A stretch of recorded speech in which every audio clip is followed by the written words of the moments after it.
Assalamualaikum warahmatullahi wabarakatuh. Halo teman-teman semua, kami dari kelompok 3 akan membahas topik yang menarik nih, yaitu tentang Islam dan modernitas. Sebelumnya, perkenalkan saya Rida Fauzia, dan di sini saya bersama teman-teman saya yaitu Garsri Natasha, Naima Maisarah, dan Renata Sri Latifah. Gak usah lama-lama lagi, yuk langsung aja kita masuk ke pembahasan tentang Islam dan modernitas. Let's go! Pengertian Islam dan modernitas. Modernitas merujuk pada perubahan sosial, ekonomi, dan budaya yang mengikuti kemajuan ilmu pengetahuan dan teknologi. Islam adalah sebagai pedoman hidup dari Allah Subhanahu wa Ta'ala melalui Nabi Muhammad SAW. Kesimpulannya, modernitas dan Islam adalah konsep yang merujuk pada upaya mengadaptasi ajaran-ajaran Islam dengan tantangan dan perubahan yang muncul di era modern. Batasan modernitas dalam Islam. Yang pertama yaitu ibadah mahdoh. Ibadah mahdoh merupakan bentuk ibadah yang tata caranya telah diatur secara detail oleh syariat.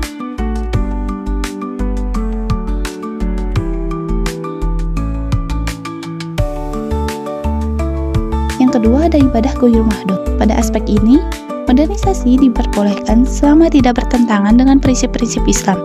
Contohnya adalah sedekah melalui platform online atau pembayaran zakat melalui aplikasi. Hal ini menyesuaikan perkembangan teknologi yang mempermudah pelaksanaan amal kebaikan. Selanjutnya, Islam dalam menghadapi perubahan sosial dan budaya. Umat Islam harus merujuk pada Al-Quran dan hadis. Beberapa isu modern yang menjadi tantangan bagi umat Islam adalah perubahan peran gender, globalisasi, perkembangan teknologi informasi, dan pengaruh budaya barat. Pengaruh budaya barat contohnya seperti merayakan ulang tahun dengan meniup lilin dan merayakan tahun baru dengan meniup trompet. Hal ini tidak dianjurkan dalam syariat Islam karena termasuk dalam kategori bid'ah, yaitu inovasi dalam agama dan tasyabuh penyerupaan dengan kebiasaan non-muslim. Selanjutnya, kita akan membahas LGBT sebagai pandemi dalam modernitas Islam. Dalam Islam, LGBT dianggap bertentangan dengan fitrah manusia dan syariat.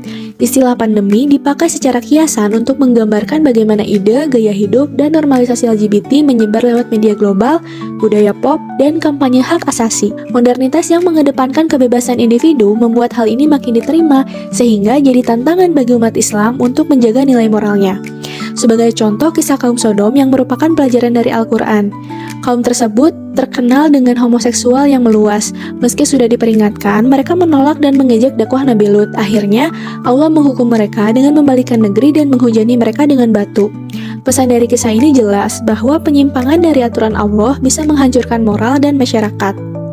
Lalu, ada contoh fenomena LGBT di era modern. Yang pertama, adanya perkawinan sesama jenis. Nilai ini dapat masuk ke negara-negara muslim lewat media dan advokasi global. Yang kedua, media sosial dan hiburan. Film, musik, dan media sosial seringkali mengangkat tema LGBT, membuat generasi muda muslim lebih mudah terpapar. Dan yang ketiga, pendidikan seksual modern. Orientasi seksual non-hetero ini mulai diajarkan yang sering bertentangan dengan nilai Islam. Lalu, apa dampak dan tantangannya? Yang pertama, moral dapat terkikis. Yang kedua, adanya krisis identitas. Dan yang ketiga, runtuhnya keluarga, di mana normalisasi LGBT ini dianggap mengganggu struktur keluarga. Lalu apa pelajaran untuk kita sebagai umat Islam? Yang pertama, kita perlu memperkuat iman, lalu berdakwah secara bijak dan melindungi generasi muda dengan memberikan pendidikan agama yang kuat dan arahkan mereka. Selanjutnya, ada moderasi beragama. Apa sih moderasi beragama? Moderasi beragama adalah cara kita menjalankan agama dengan seimbang, tidak ekstrem ke kanan, tidak juga ekstrem ke kiri, bahasa kerennya jalan tengah. Moderasi beragama memiliki beberapa prinsip. Prinsip yang pertama, tawasud atau sikap moderat. Contohnya, Ali dan Budi punya jadwal ibadah.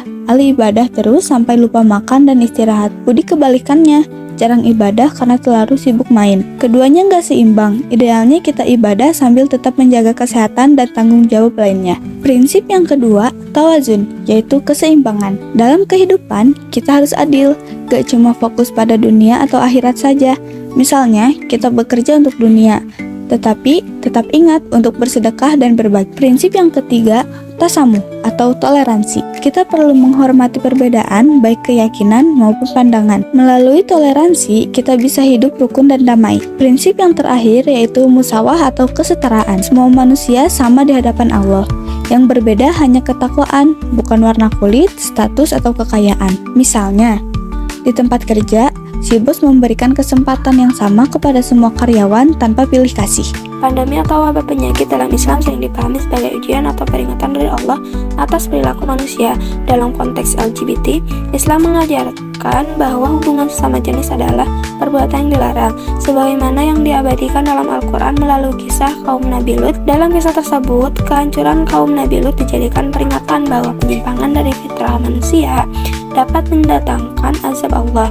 Sebagian ulama mengaitkan pandemi dengan merosotnya moral manusia, termasuk perbuatan yang dianggap menyimpang seperti praktik LGBT. Namun, pandangan ini bukan berarti menyalahkan kelompok tertentu secara langsung, melainkan sebagai ajakan introspeksi bagi seluruh umat manusia untuk kembali kepada nilai-nilai Islam. Islam mengajarkan agar dalam menyikapi pandemi, umat manusia bersikap tawakal, introspektif, dan memperbaiki amal.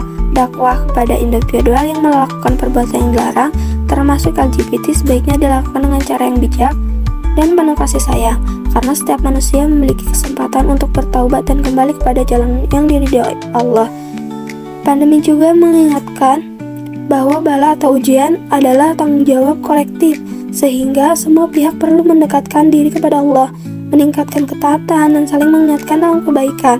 Akhirnya, hanya Allah yang mengetahui hikmah di balik setiap kejadian, dan manusia dituntut untuk kembali mengambil pelajaran dari setiap musibah yang terjadi. Islam selalu relevan di setiap zaman, termasuk di era modern ini. Dalam pandemi, Islam mengajarkan pentingnya menjaga kesehatan dan saling peduli, sejalan dengan nilai-nilai ilmu pengetahuan. Terkait isu LGBT, Islam memiliki pandangan yang jelas, namun moderasi mengajarkan kita untuk bersikap bijak, menghormati perbedaan, dan tetap berpegang pada prinsip. Islam dan modernitas bukanlah suatu yang bertentangan. Dengan moderasi, kita bisa menjalankan agama secara seimbang, menghadapi perubahan zaman, dan membawa harmoni untuk semua. Sekian pembahasan dari kami tentang Islam dan modernitas. Semoga apa yang kami sampaikan dapat bermanfaat ke depannya. Terima kasih dan sampai jumpa semuanya. Wassalamualaikum warahmatullahi wabarakatuh.